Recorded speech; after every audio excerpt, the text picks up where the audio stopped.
30 سال، اس سے بھی زیادہ وقت لگ جاتا ہے ایک ایوریج انڈین کو ایک گھر خریدنے میں۔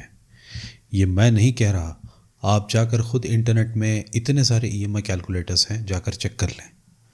سوچ کر دیکھیے، آپ اگر 30 سال کی عمر میں گھر خریدتے ہیں تو گھر کو اپنے نام کرواتے کرواتے آپ ریٹائر ہو جائیں گے، پھر بھی آپ کا لون چکتا نہیں ہوگا۔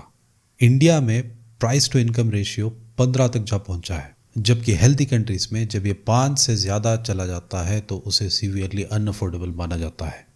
آسان الفاظ میں کہیں تو ایک ہیلتھی کنٹری میں ٹوٹل اینول انکم اگر آپ خریدنے میں لگا دیں تو آپ کو 5 سال لگ جاتے ہیں ایک گھر خریدنے میں۔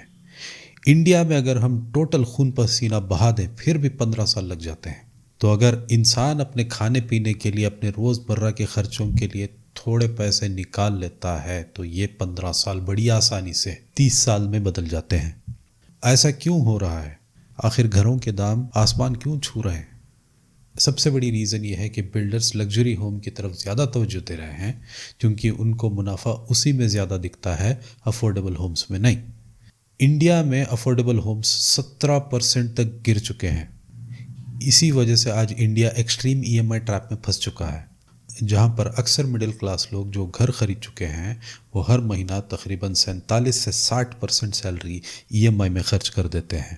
اب مڈل کلاس کے لوگ تو پھنس چکے ہیں۔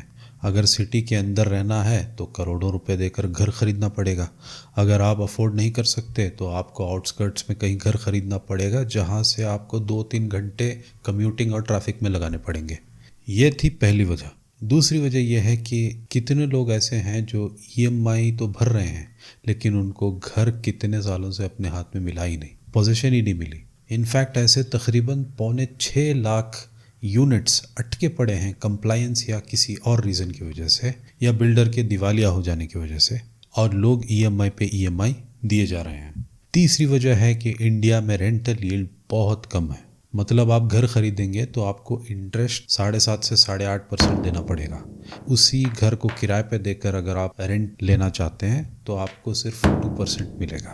اس کو آپ بیلنس نہیں کر پائیں گے۔ اسی لیے گھر خریدنا آج کی تاریخ میں ایک ایسٹ نہیں، لائبلٹی بن چکا ہے۔ کیا آپ بھی ایسے ٹریپ میں پھنسے ہوئے ہیں؟ کمنٹس میں اپنی رائے ضرور بتائیں اور سبسکرائب کرنا مت بھولیں۔